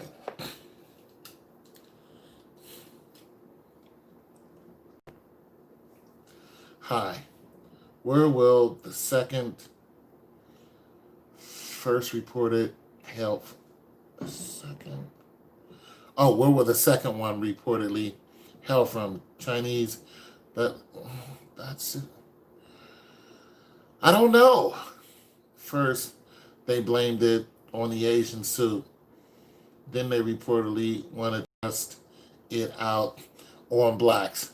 First, yeah. Okay, so the question is basically asking, where did it originate from? This is kind of like the conversation we had about AIDS, where it came from. We have, different opinions on where it came from. But was being facetious. Right. No, it's okay. I understand. But in your just, there is something to your question. Because the reports that we have are convoluted and they're not solid. Okay, so the whole bat soup thing. When we saw reports on bat soup, and them eating bats and all this other stuff, immediately us as Americans, who especially never been there before, never even heard of eating bat soup, automatically we did what? You guys are eating bat soup. You started the coronavirus. That was our immediate reaction. Boom, bat soup, coronavirus. And then you see them keep eating bat soup. Even, when the threat of coronavirus is there, and then when it was actually going on, people, they were still eating bat soup. So you're going, okay, why are these people still eating bat soup if they know that, they could die from this and get coronavirus? So some things wasn't making sense. It just didn't make sense. You're trying to die on purpose? You're trying to spread the coronavirus? We know that there are people, including Americans, who actually did spread coronavirus. We just had a report recently where college students, this just came out yesterday, college students would have coronavirus parties, where somebody who was infected would come, I'm gonna read your question in just a second, would actually invite 20, 30 other people, and the winner was the one who got coronavirus first from someone who was already infected. This is a real thing. And when the authorities were questioning them, they were saying that we don't have to talk to you, so on and so forth. Well, the police chief in this area, I forgot what area it is, decided to charge them. Yeah, the police chief decided to charge them. Like, you're going to be charged. Okay, the fact is that a non-doctor, a non-medical person, is the face for a major medical item presented to the masses. You're talking about Bill Gates. That's the 42 card in the medicine card deck book. Denotes rebirth. Okay, you're talking about something that I don't know about. You educate me on that, and I'm fine with that. I'm fine with being educated. Hook me up with some knowledge. I love it. I love it because I'm just gonna research it and and say, okay, well, this is what this person was talking about. Google it. Medicine cards. Well, I will. I'm gonna have to get all into it. So we don't know the truth. We know that we're hearing that it's man-made. We're hearing that first the Chinese tried to say that the Americans started it. Remember that? They said that it was a woman who was in the military. So you had that going on. So the origin got screwed, and it got the origin got misconstrued and skewed and passed around blame from one race of people to the other, and now it's on black people. Now black people are spreading the coronavirus, according to the Asians. And according to the US, black people are more likely to spread the coronavirus because of we live in compacted areas, so we can jump from one person to another person quickly. This has prompted Asians to kick people out of their apartments in China. So, yeah, you can't. Oh, you can't patent nature. You're talking about Bill Gates again. So if it has a patent on it, how? When blacks do not own a laboratory. Well, I was just explaining how, nor access to yeah. So that's how.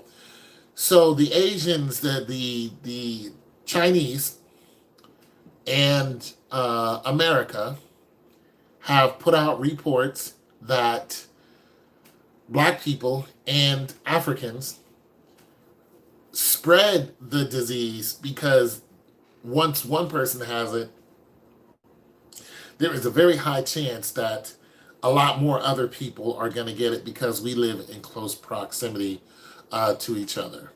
We run in clusters and so on and so forth. And I just want to remind the Asians that there are more Asians on the planet than there are any other people, anywhere, and they're the ones who started this.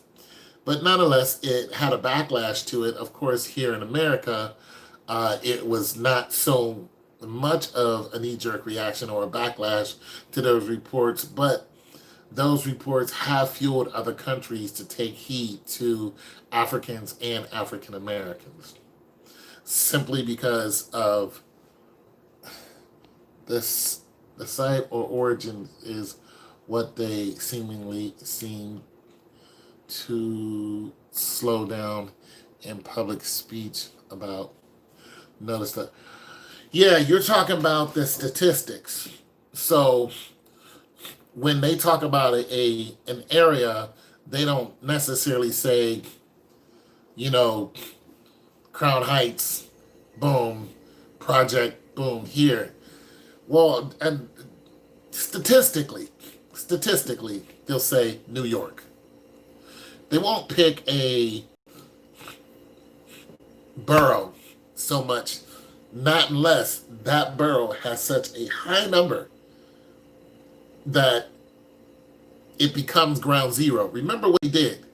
Remember how New York all of a sudden became ground zero here in America. New York was ground zero, bada boom. Nonetheless, if China started it, then New York became ground zero. Why are they saying there's a high populace of Africans in South Africa, of all places, that all of a sudden have it and they need to go over there and find an inoculation for it? That makes no sense whatsoever. This is why and the Africans over there are destroying these places where they're set up because they know that they're just trying to give us the Africans over there a disease. They are very, very much aware of it. As a matter of fact, when I went to look for that video was taken off of World Star because they were like, "Why are you in Africa testing on African people?" We went from being able to get it to being super right, being not able to get it to being super spreaders. Well, okay, so from an educated point of view, some of what they're saying is true or could be true. However, we're not the only race that runs in, we're not the only people who run in high numbers and clusters. I mean, of course you have the projects being that, we're living on top of each other in the projects. So I can understand how a virus, a common cold can spread from one apartment to another in close contact. That is understandable 100%. But we're not the only one that lives in those projects. We're not. Latinos live there. There are white people who live in the projects. There are more white people in America than there are any other race. It's just like, well, wait a minute. So white people who live in a household of 8 to 10, they're not getting it like black people are. Like, come on, trailer parks and stuff like that. Like, no, I mean. What do they mean by that term ground zero? Okay, the term ground zero is another statistical medical term, meaning this is where it's originating from. So if something was, once again, I mentioned this in my last live. Have you guys ever seen the Will Smith movie where he plays the doctor trying to reverse the spread of the Crippen virus? The Crippen virus was made by Alice Crippen, a white woman, who created a virus that went after the cancer cell, and they used the measles. And so they reverse engineered the measles to attack cancer. It created what they call night stalkers, so on and so forth, and it genetically mutated humans. I bring that up because, and I went and watched that movie again because of a lot of what we're seeing kind of reminds me of that. I don't think people are going to turn into night stalkers, but the effect and the way the world works when there is a pandemic is the same in the movie as what we're seeing. The military gets involved. They start shutting down areas. They start telling people they can't go to different places for your own good, yada, yada, yada. So the same thing. So basically, Will Smith was in New York because New York was ground zero, and he would not leave until he found the cure, and he eventually found the cure. So that's what they mean by ground zero. It's spawned from this place. It's happening here. And if you can take a sample, like I said, it's a medical statistical term. If you can take a sample of someone in or something in ground zero who's they're the most affected, and you can fix that person or those people in ground zero, then it's a good chance that you can reverse the effect, and it can spread out. The reverse effect will spread out just like the virus spread out. So I'm sorry I missed a lot of your questions. Very perplexing, warped math. NYC seems to be so picked on. They're picked on in the movies. They're picked on. It's not important what happens in NYC. Nikola Tesla reportedly spoke to NYC, meaning a supercenter vortex, a major one. Could it be ley lines? Oh, oh, okay. Okay. That's what we doing. See, I was just minding my business, having a friendly conversation, and then somebody done came out their mouth with some ley lines. Somebody done Somebody done came out of nowhere and started talking about ley lines. Now, see, all right. So, for those of you who don't know what ley lines are, I'm assuming. Well, let me do this. Do any of you not know? Before I explain it, do any of you not know what a ley line is? If somebody says they don't know what a ley line is, then I'll go into it. If not, we'll just continue the conversation. Depending on which projects it is. Well, they're documentaries. Documentaries. Sure, which race is a major there? This is true. Well, they're taking just the major projects. They're also trying to kick those people out of those projects before the coronavirus. Listen to the first cell, ground zero. Likened to the first cell, ground zero. The most affected. Ground zero is where it's the most affected, and since it's the most affected, you have the best samples to work with in order to reverse the effects. What's the name of the movie? What is the name of that movie? Will Smith. I just saw it. Legend. I Am Legend. I Am Legend. And he is Dr. Robert Neville. Yeah, I Am Legend. He's Dr. Robert Neville. It doesn't seem like a natural, godly thing, does it? No. Absolutely not. Please expound. Expound on what? I'm just now catching up to your questions. Due to gentrification, shaking my head. Yeah, we were talking about getting rid of those people. Well, there's a couple of reasons why they want to get rid of those people in projects. I was an example of a time when they actually came and emptied a whole project. That happened to me as a child. They came and emptied our whole project. It's a damn shame to. Did anybody answer the question of who doesn't know what a ley line is? Or do I need to even go into that?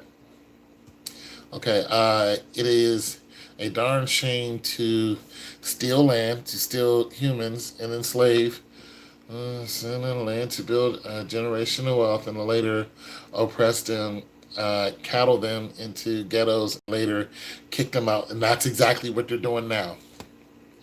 Expound on the ley lines. Thanks in advance. All right, so a ley line is for the lesser term, magical. Well, we won't even say magical. Some people don't believe in magical. We'll say supernatural. Everybody pretty much knows that there are supernatural.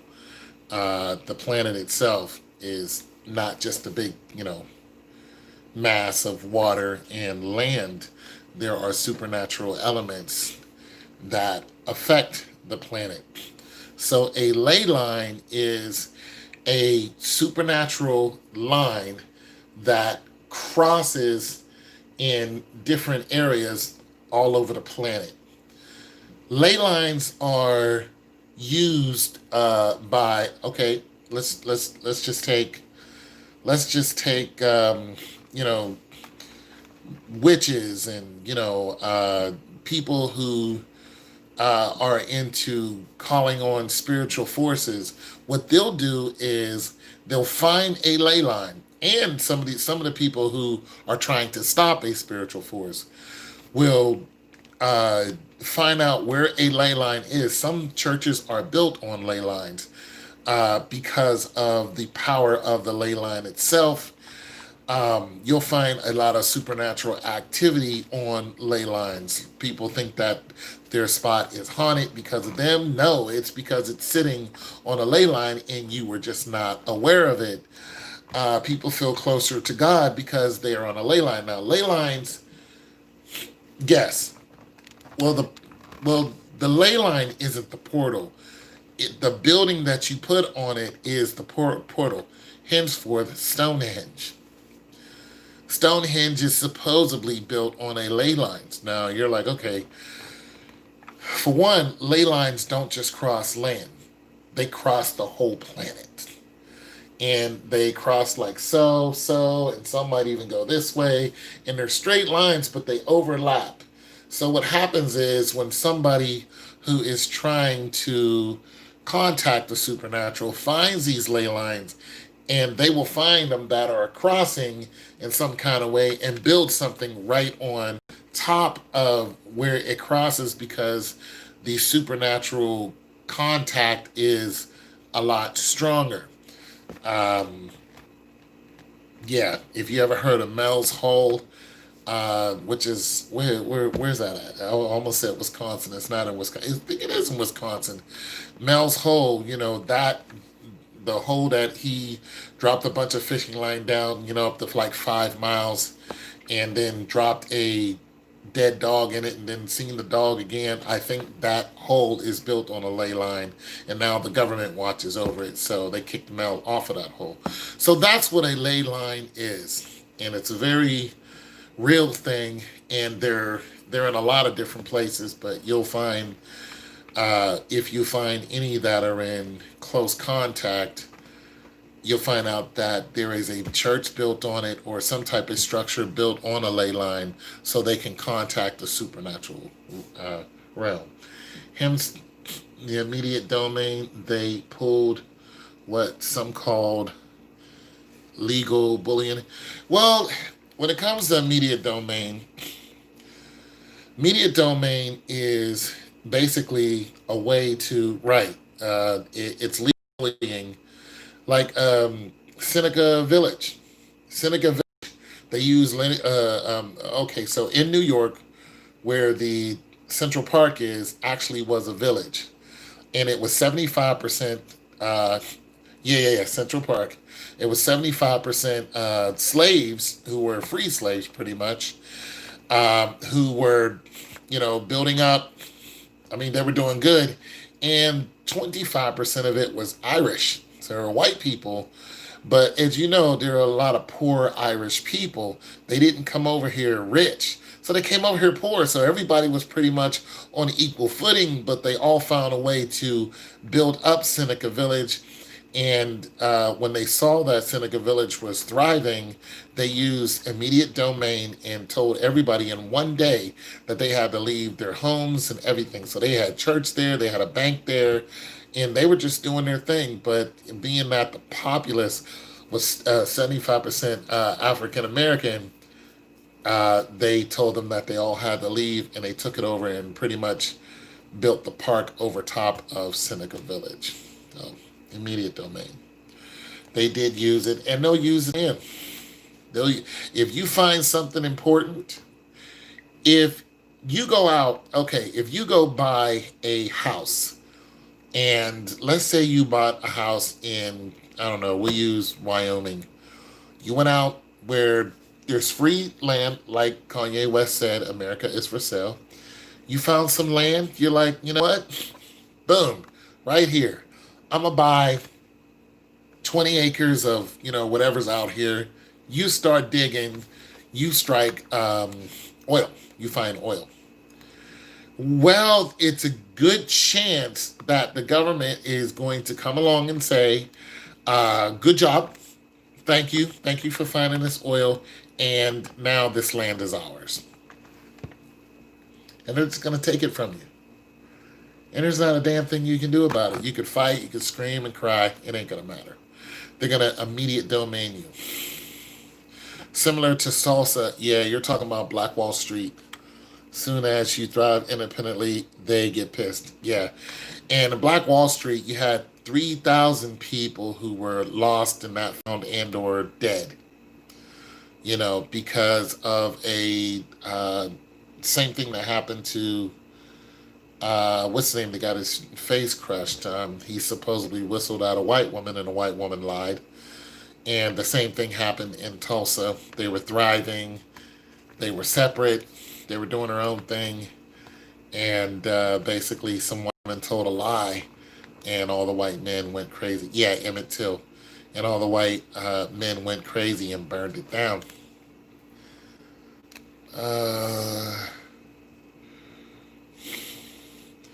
Jackie O, yeah, Jackie O. It was said that they wanted to build skyscrapers over Central Park, and made GCS modern That pissed her off. She stopped that. Jackie O was powerful. She wasn't Onassis. She wasn't just a pretty face. Jackie O was an Onassis. Trust me. She was something else. Yeah, so interesting question about the ley lines. I haven't had anybody ask me that.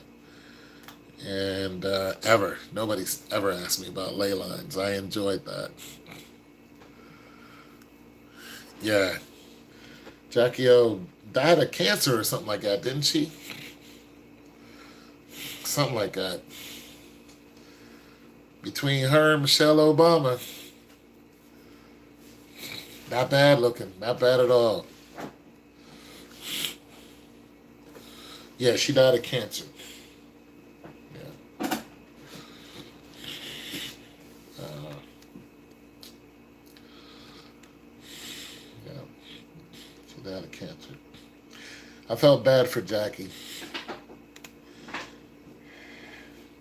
Felt bad for, you know, for what happened to her and what was happening to her.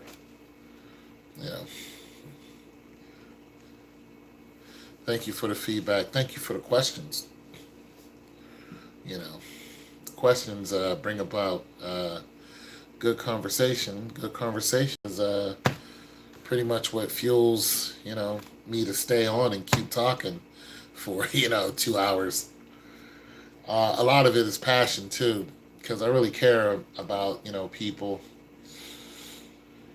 and I want them to be okay, because I think what's coming down the pipe is a lot worse than what any of us can imagine. And to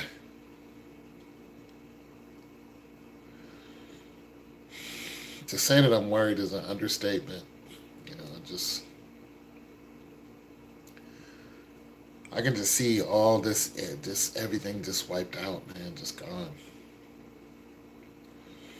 I mean, just completely obliterated. And, yeah, Hiroshima, Nagasaki type obliterated. We spend 56, billion on war machines. 56 billion. America, this is one country. 56 billion. We have more of any weapon than anyone else. We have more submarines. We have the biggest submarines. We have the state-of-the-art submarines. We have submarines that don't need to come up for air whatsoever. And they are nuclear subs. And I mean, they are hunter killers. And they can light a fire to any continent they choose. I mean, it's just scary.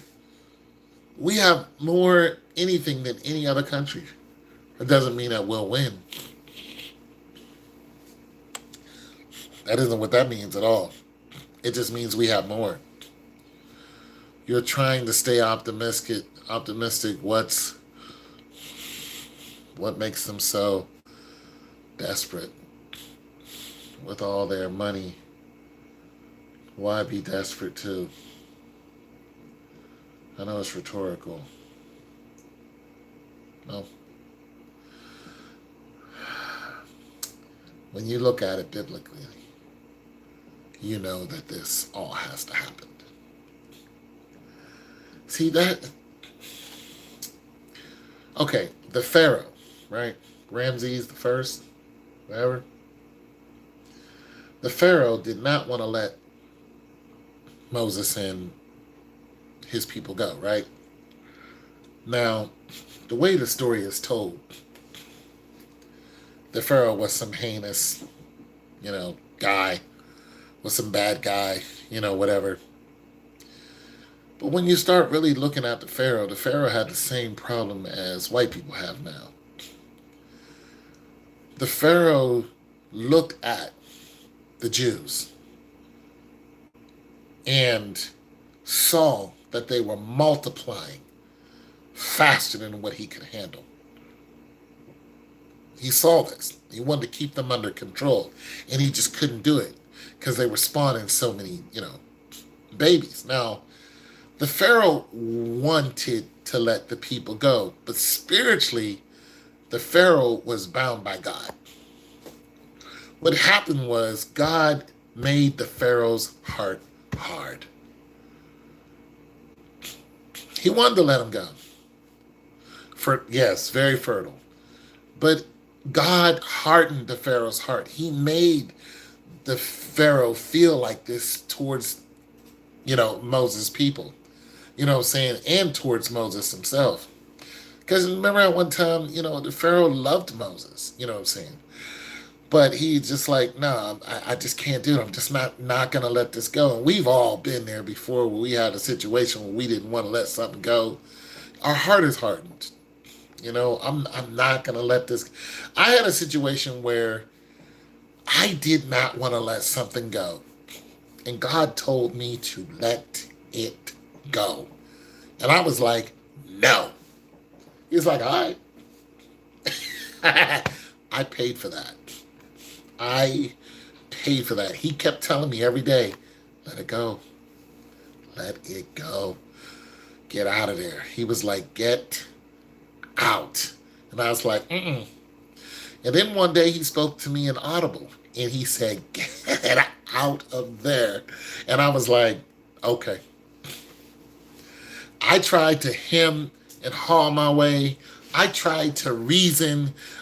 You know how God talks about, come let us argue the matter? I was doing this with the Lord. I was arguing my point. I was telling him all my reasons of what I was doing, and he simply said, you have to go. And eventually I did. I should have left a long time ago, but eventually I did, and I paid for it. I paid for it. And the Pharaoh paid for it. He couldn't let it go.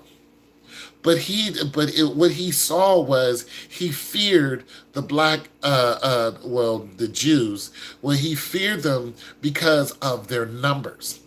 He saw how quickly they spawned. Now, when you go back before that, you read how God made a promise to, was it Abraham said, your number of your children will be like those, stars in the sky. Well, that is very much the truth. We've seen, even in modern day, how Planned Parenthood tried to knock off our numbers. Most of the killing that happens to African American people happen in the abortion clinic. That's where most of it happens to us. Most of it is in the abortion clinic. That's where you catch the brunt of it. That's where there's a lot of slaying going on that you don't have to see it, but it's there. Those numbers are there. See, white people in Europe are not replacing their numbers as quickly as dark and brown people. Even Benjamin Franklin talked about how they would be outnumbered. Benjamin Franklin was talking about this, how the white race will be outnumbered. Right now, that numbers game is coming to fruition, right in front of our face. Honduras emptied out, poured into where? Mexico, poured into where then? America. In the next 10 to 15 years, the Hispanics will outnumber the white people. There are 245 million white people here in America. They will be a minority within 10 to 15 years, if that. And that was not even counting the people pouring in from Honduras. So when you start wrapping your head around those numbers, you know, it's going to be all bad for, the people who are all this, have all this white pride that is not allowing them to accept the fact that as long as the borders are open here in America, there are going to be plenty other races that are going to pour into America, and there's pretty much nothing you can do about it. Because America is not a white country. America is a melting pot. That's what it is. It's for everyone. The white man did not build America. I heard a white guy saying that. The white man has built the modern world. And I'm just like, I don't know what planet he was talking about, because the white man did not build the modern world. Just because your president's white doesn't mean you built the modern world. Just because you guys, have a space station or whatever, you didn't even get to space on your own. There were black women who were doing your mathematics just along with everybody else. The reason why it seems like white people have built the modern world is because of visa. You use your visa as a weapon. That visa, they use the visa to cut countries off and threaten them if they don't get what they want, meaning America. So you have mathematicians, doctors, and people who are highly, highly educated. As a matter of fact, I think the smartest guy in the world, or the smartest mathematician, I think he comes from India or something like that, or one of those places. But what they do is they pretty much say, if you guys don't come and help us thrive, then we're going to cut off our aid to you. So if you go to war, we're not helping you. If you have a pandemic or epidemic break out in your country, guess what? You're on your own. This is what they do. So then you have these people who come from all kind of countries, Africa, India, Asia, come into America, and whatever America is building, a rocket or whatever, that they all put their heads together, and it is a collage of colors of people who do this. It's not the white race alone building these mass rockets, or these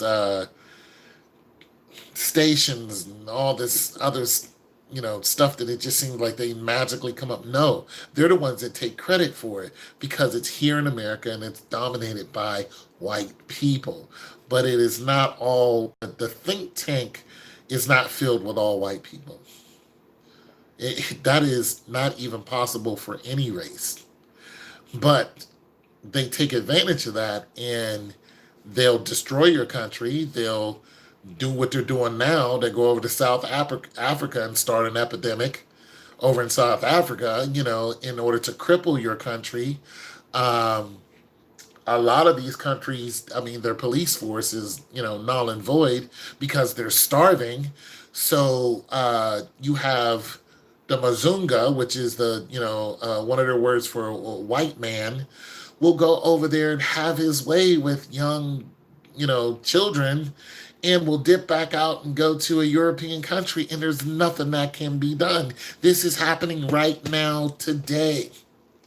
6 and 7-year-olds walking the beach looking for a Mazunga to pay them so they can do whatever to them. This is happening right now today. And the country can't do anything about it because they're poor. Why? Because another country has them by the kahunas.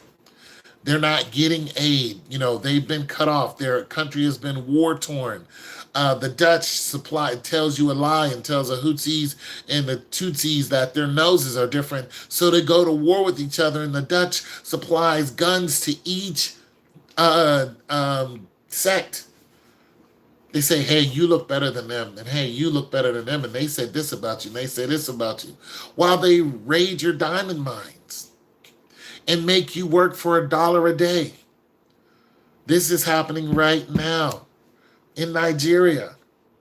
Right now, the diamond mines are controlled by the Dutch, and they're militarized. They're raping their land right now, taking their land right now. This is not something that's going on 20, 50 years ago. It's happening right now.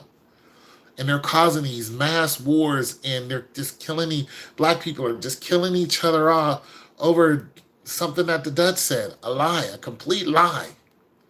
And they're just killing each other in mass, they're chopping each other up. Just the bloodiest, taking children and they'll take an infant. And, I'm not even gonna say that, but the stuff that they're doing is just so ungodly, so unhuman. It just, you have to be a true animal to even think of doing some of the stuff that they're doing. And it's all a lie coming from the white man. And then they won't help them, when another country invades them and stuff like that. They'll just leave them high and dry. So they'll take everything out of that country and just tear the country apart. Something has to be done. Something has to be done. And they're going to get their just due. You can't commit all these crimes against humanity and it not catch up to you. It's going to catch up. This while some of these goofy artists going out and buying all these diamonds. I don't want nothing to do with a diamond. I don't want nothing to do with it. Nothing. And I want me a Movado watch, but I don't want one with a diamond in it. It can have that little gold piece in it, but no diamonds for me, ever. If I get married, I will not buy my wife a diamond ring. And I'm just, I'm not doing it. I'm not. I'll buy you a gold ring now, because that's worth a lot more. But diamonds, no, I'm good. So those things are happening right now, and they're heinous crimes against humanity, and they're happening because the English, who just gave India back their land, who won't give. I mean, the English still owns land by like some of these islands, Virgin Islands, and some of this. They're still occupied and owned by the English. They can just go over there and do whatever they want. It's like, are you unreal? And then when something happens to them, like a hurricane or something like that,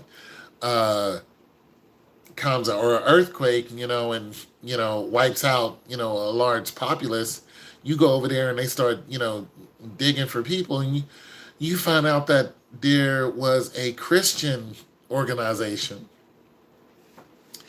that was based here in America.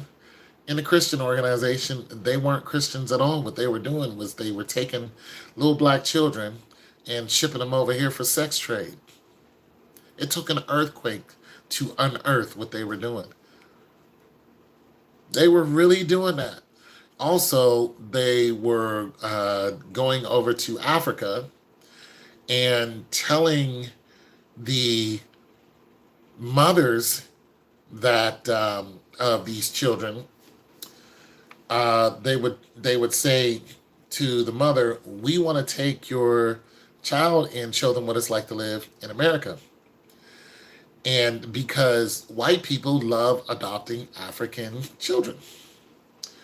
Now, every white person who's adopting an African child is not trying to have sex with them. That's not what I'm saying. I'm saying there is a large sex trafficking rate going on, and that really did happen in an earthquake. And then, boom. But this other story was a young girl who was adopted by some white people. The mother thought that she was just going over to America just to get an experience in America and then coming back, a couple of years later. The girl did not speak English until, she learned a couple of years later. And the people who adopted the girl was told by the adoption agency that the little girl was mistreated. They were gonna, do stuff to her. You know how everybody's, oh, you're about to do something to this. You looked at this little girl wrong. You're gonna do. It's like, what are you talking about? The mother is poor and she can't feed them and all this. They told the people who they were adopting all a lie because the adoption agency makes thousands of dollars off of each one that's adopted because these white people pay all this money to adopt a child. Well, it was all a lie, but the white people who adopted the little girl didn't even know until the little girl, learned English and heard them talking one day. And she said, well, wait a minute. She said, my mother isn't, we're not poor. We're not, we're poor, but we're not starving. Nobody tried to do anything to me. And she didn't even know that's what they told him. She said, the reason why I came over here is to get an education, from America, learn English and how it is to be over here, and then go back home. She said, I wasn't being mistreated. Nobody was doing anything to me. And when the white people heard, their adopted daughter say this, they returned her back to her mother because the girl was like, I want to go home now. So, we're being fed a bunch of lies. Everything in Africa is just terrible. It's just not true. And the adoption agency eventually was confronted by the federal police and are now under investigation because that's fraud and it's pretty much kidnapping, So there is a lot of underhandedness going on, especially when it comes to children, that is being found out, and all that. Okay, look at this Jeffrey Epstein's wife. They just arrested her, right? So our immediate thought was, or is, she's not going to last very long, But they arrested her for trafficking or something like that. She was supplying children, or I don't know. I don't know how that goes. I try to stay away from a lot of that, but it's just the reason why I read the story is because it's Jeffrey Epstein's wife, so we want to know what's going to happen to her. But I am interested in what these people are doing, especially in New York. We found out that what they're doing is they're taking these children and they're making them indentured servants. Now, of course, sexual things are happening to some of these children. To some of these other children, what they're doing is they're just making them slaves. So they're taking these children from the islands or from Africa or whatever, little black, a lot of them are girls, and they're taking these girls and they make them, they can't come outside. They have to sleep in basically a closet, and they're like, 7, 8 years old. And what they do is they make them clean the whole damn house. This is happening to gay people. This is happening today. Not yesteryear, not 300 years ago. This is happening right now. So let's be aware of that. Anyways, I'm going to go ahead and go. I talked for 2 hours and 20 minutes. And if you guys don't have any more questions for me, I'm going to go ahead and go now. And I enjoyed talking to you guys. And if there is a subject matter that you do want to talk about a little later on, you can just leave me a comment. I will research the subject matter and we will have a conversation. All right? It's your boy Tone 202. God loves you. Stay alert. Stay alive.